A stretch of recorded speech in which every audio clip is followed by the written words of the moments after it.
I'm going to try to keep this like pretty simple because astrology charts can get really complicated, overwhelming. There's just a lot to them. So here is a pretty basic, simple chart, and all it's doing is explaining the houses. Has nothing else. Each house represents something different.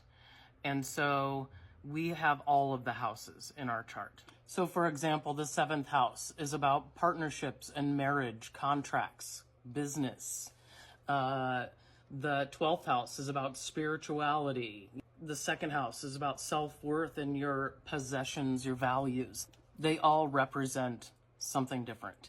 So the 1st house, everybody has their rising sign in the 1st house. You can kind of think of this as the horizon, and whatever is coming up in the horizon is your rising sign. It is rising, ascending into the sky. And so when people talk about their sun sign, right, like that's your kind of personality traits, your kind of beliefs, the way you perceive things, how you are portrayed to people. But your rising sign is about your appearance and your ego, your self-image. Like it's your core, like you, like your internal you. And so this is why the 3 signs are super important to me. You know, somebody could come up to me and say, well, I'm a Leo, hooray. And I'm like, but what's your rising sign? Because that is also you, and they go hand in hand. Your sun sign and your rising sign go hand in hand. The moon sign comes in there with like emotions and stuff like that too. So the 3 are really important. That's why I love to ask what all 3 are. So a good example is my 3.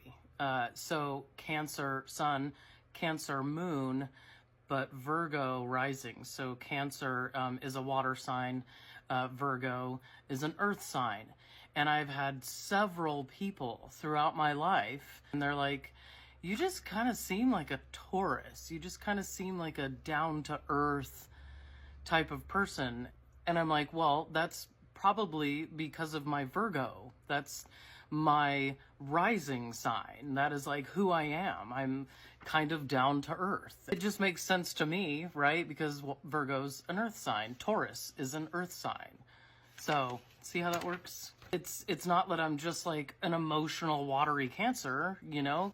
I am water and earth together. And some people just see the earth in me. Side note, my mother is a Taurus, my dad is a Capricorn, which is an earth sign, and my brother is a Taurus. So I am very heavily influenced by earth. That's what helps bring the earth out, I believe. So anyway, when you have a particular planet in a house, that means that you have that planet's energy or influence on these particular things that are in this house.